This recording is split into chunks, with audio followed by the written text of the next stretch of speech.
If you're a furry, I got a game for you! The Legend of Zelda Twilight Princess is one of the best-selling Zelda games of all time, selling close to 10 million units. But now, people don't really talk about this game. But why?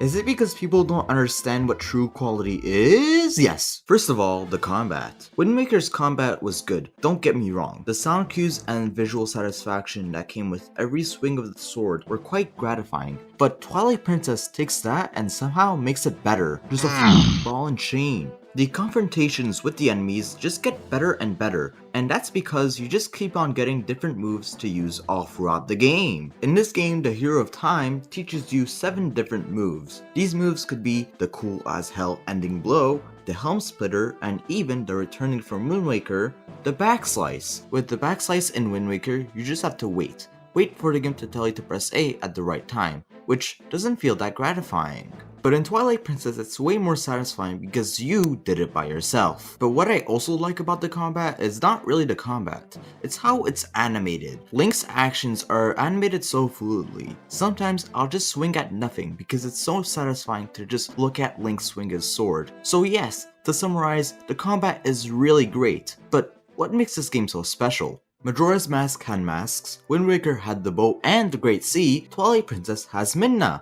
Yeah, and I guess a wolf. The wolf is okay, he's really fast, which makes him really fun to move around with. But the problem isn't necessarily the wolf, but how it's used. The Vessel of Light. The Vessel of Light segments are used to put light in the game's areas, and they're okay. In a few ways they could be a little repetitive, but all 3 segments are really great ways to explore these areas, especially the second one in Kakariko. And the last one does give a pleasant surprise, so they're not all bad, but it was obviously a way to pad out the game. When people think about padding in this game, a lot will point out to the beginning segments of the game. First of all, the greatest part of any Zelda game. Go herding! It's Be There Bother! Gold Edition! Yes!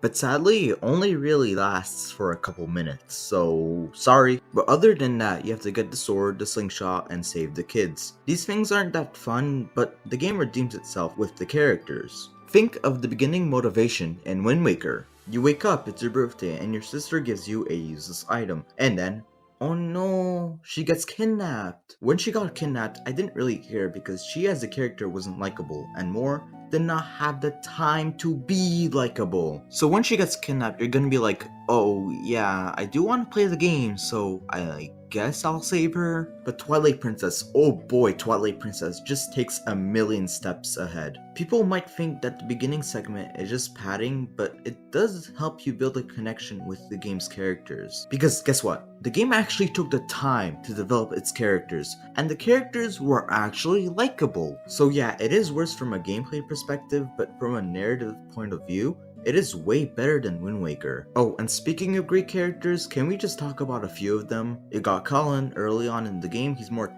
timid and shy, but he really wants to be like you, Link.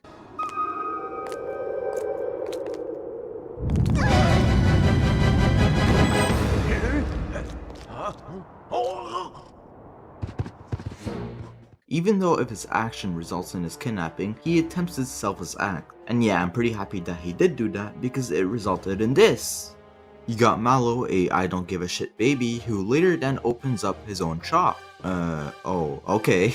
But of course, there are other characters like Telma, King Bublin, and Barnes, but none of them compare to Midna. I haven't played most of the Zelda games yet, but I could probably tell that she's the best companion. What was the King of Red Lions? An annoying bit. Midna isn't just there to insult your intelligence. Yeah, sure, she would give a few hints if you're lost, but she does give quite a lot of comic relief to a game with a dark atmosphere and story. She often teases Link every step of the way. When your friends get kidnapped, guess what she does? At the beginning of the game, she kinda treats you like a slave, but she does undergo character development later on in the game. What was once a selfish character changed into a more compassionate character after Princess Zelda sacrificed herself to save Midna.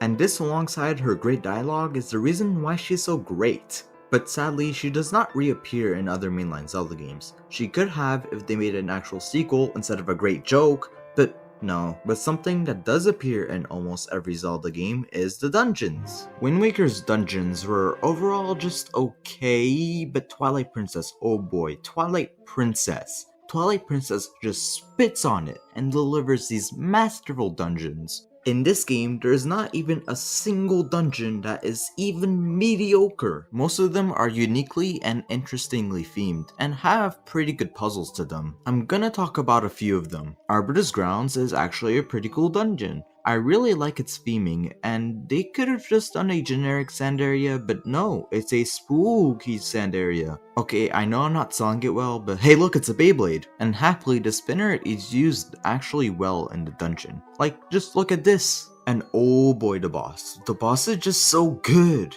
You need to switch from lane to lane to eventually pull out a great attack. And that's just the second phase. When you beat the inferior but still great first phase, you get this great fake out, which is pretty cool. Temple of Time. This one is still pretty cool, but it's certainly a step down from the last two dungeons that came before it. It's pretty visually unmemorable compared to the other dungeons in this game. For some of the other dungeons, I would probably remember most of the rooms/areas, but for Temple of Time, it's a bit harder to do that. Yeah, sure, some of the other dungeons in this game were not thematically a masterpiece, but they were memorable enough. They were quite visually pleasing and interesting, but I do like how Temple of Time makes you go from point A to point B to point A, and makes you go for the dungeon normally to later then solve it backwards with a twist. The dungeon is a quite pleasant time overall, but there is this one dungeon that Rule 69,420 does not allow me to call good.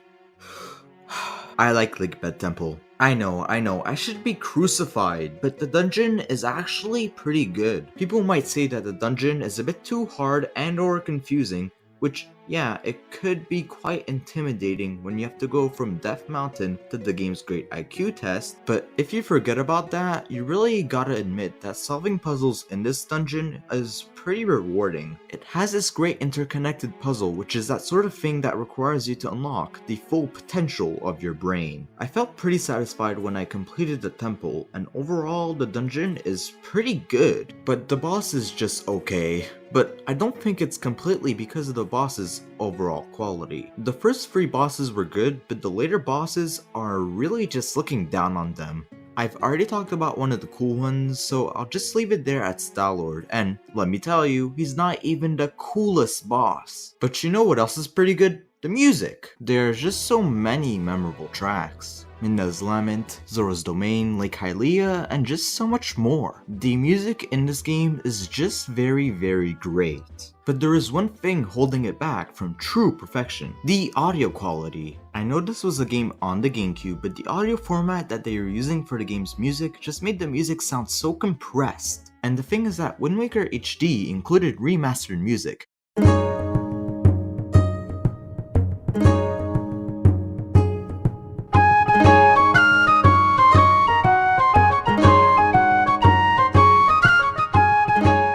I feel like Twilight Princess needed that treatment a bit more than Wind Waker. If you compare Twilight Princess GameCube to Wind Waker GameCube, you could surely see a difference in audio quality. Twilight Princess HD might sound a little cleaner on the Wii U, but the music doesn't feel as powerful as it can. Just compare this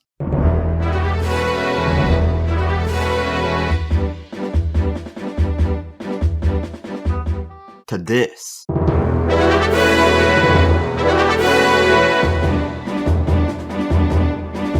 But still, this game has very great music. But now, let's stop being nice. I've already mentioned how the beginning of the game drags on for a bit too long, but it was a worthwhile sacrifice considering that it does build some of the characters. So, yeah, not a complete waste of time. But there are many times in the game that are a waste of time. After beating Temple of Time, there is this big in-between dungeons with Temple of Time and City in the Skies. It's basically just another Triforce hunt, but why are you doing this? There is a rock, so you need to get 7 different books to cast a spell to destroy a rock. A rock. Do you really need to cast a spell to remove such a small rock? I got a goddamn ball and chain. Happily, this is the worst case of padding in the whole game. But yes, there are many times when the game just wastes your time, so I had to complain about it for at least a minute. I was about to make a whole 3-minute section where I just complain, but I just don't have anything major to complain about other than the padding. And that's because the game is just so goddamn good. The combat is just so good, and I really want hidden skills to return in future Zelda games. Lovable characters? Hell yeah! I really love the at least semi-important characters in the game. I'd play any mainline game that includes Midna. The dungeons and temples, yeah, I guess they're alright. Alright, half of them are straight up masterpieces, and even the other ones are good, and the bosses that are in each of them are also pretty good. At worst, the dungeons and bosses are just good. And finally, the music. Despite the music's compressed quality, I really have to admit that the music is just so good. I'm gonna put some of my favorite tracks in the description so that you could also enjoy the greatness. And how about you enjoy the greatness as well? If you're one of the free people that own a Wii U, then I wouldn't recommend it more. Yes, you could play it on these two systems, but that's not the definitive edition, and you're gonna be missing out on one thing. You could write furry link in HD!